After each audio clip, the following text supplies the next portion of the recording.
love this one. Fail early, fail often, fail forward. It's always a little bit frustrating to me when people have a negative relationship with failure.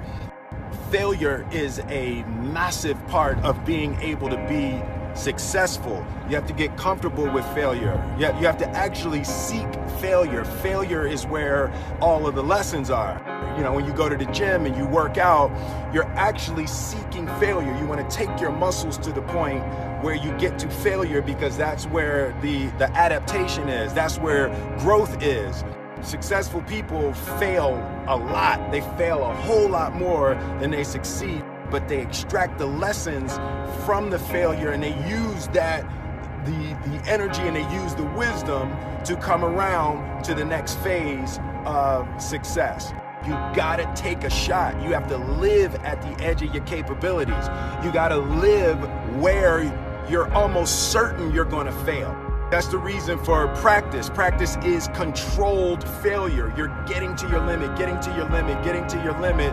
You can't lift that, you can't do that, until you get to the point that all of a sudden your body makes the adjustment and then you can do it. Failure actually helps you to recognize the areas where you need to evolve. So fail early, fail often, fail forward. I was talking to a friend of mine the other day. He's trying, at a point in his life, he's trying to make a transformation. He's trying to make a change. I just noticed how many times he talked about the things he liked and didn't like. He was talking about his needs and his aversions. Basing what you do on what you like and what you don't like is what got you the life you have.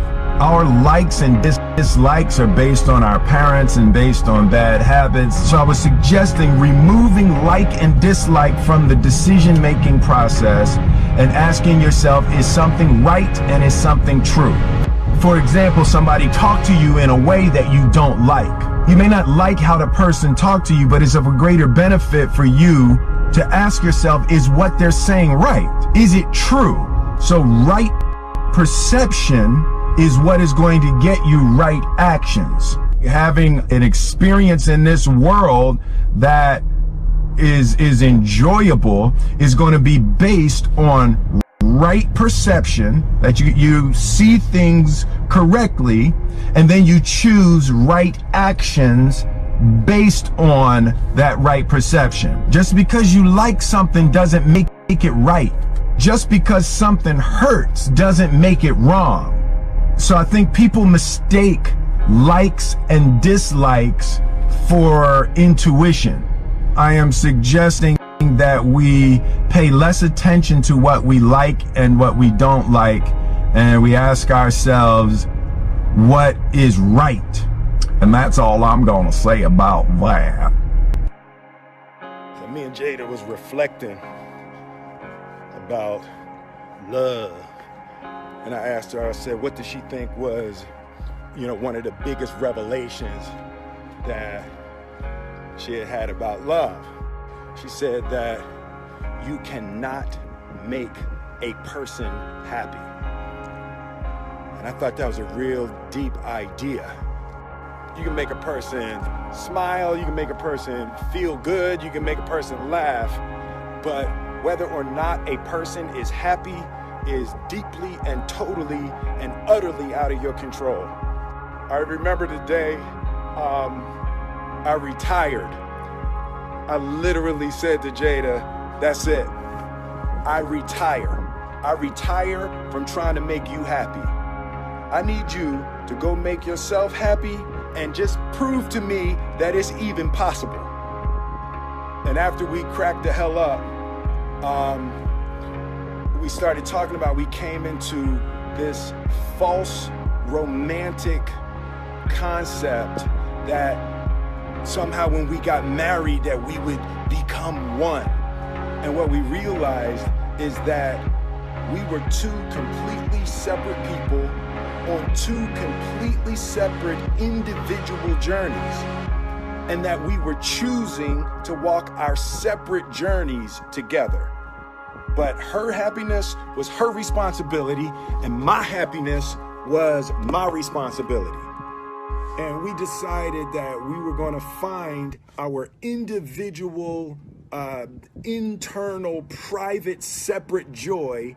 And then we were going to present ourselves to the relationship and to each other already happy, not coming to each other begging with our empty cups out, demanding that she fill my cup and demanding that she meet my needs. It's unfair and it's kind of unrealistic and can be destructive to place the responsibility for your happiness on anybody other than yourself.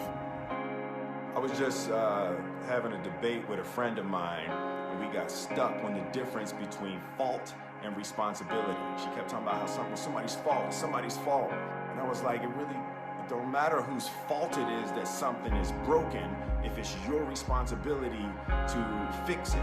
For example, it's not somebody's fault if their father was an abusive alcoholic, but it's for damn sure their responsibility to figure out how they're going to deal with those traumas and try to make a life out of it. It's not your fault if your partner cheated and ruined your marriage, but it is for damn sure your responsibility to figure out how to take that pain and how to overcome that and build a happy life for yourself. Fault and responsibility do not go together. It sucks, but they don't. When something is somebody's fault, we want them to suffer. We want them punished. We want them to pay. We want it to be their responsibility to fix it, but that's not how it works, especially when it's your heart. Your heart, your life, your happiness is your responsibility and your responsibility alone. As long as we're pointing the finger and stuck in whose fault something is, we're jammed and trapped into victim mode. When you're in victim mode, you are stuck in suffering. The road to power is in taking responsibility. Your heart, your life, your happiness is your responsibility and your responsibility alone. Taking responsibility, accepting responsibility is not an admission of guilt. You're not admitting that you're at fault. Taking responsibility is a recognition of the power that you seize when you stop blaming people. It's not like you're letting somebody who wronged you off the hook. Like, taking responsibility is an act of emotional self-defense. Taking responsibility is taking your power back. I believe that self-discipline is the definition of self-love. That when you say that you love yourself, that means that you have behavior towards yourself that is loving.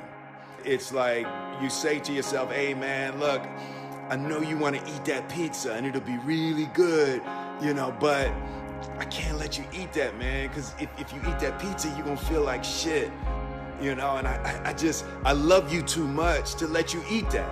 And I think the word discipline has kind of gotten a bad name. We think about it in terms of punishment. I'm not talking about discipline in that way. I'm talking about discipline in the sense that you forego immediate pleasure. I know you and that girl got a real connection. I know y'all vibe, but that's your girl's cousin. So I love you too much to let you do that. Self-love is, hey, look, I know you got a test on Monday, and I know you really want to go out with your friends, and Saturday night you want to go out, but if you fail that test, you're not going to feel good about yourself. I love you too much to let you go out tonight. Self-discipline is self-love.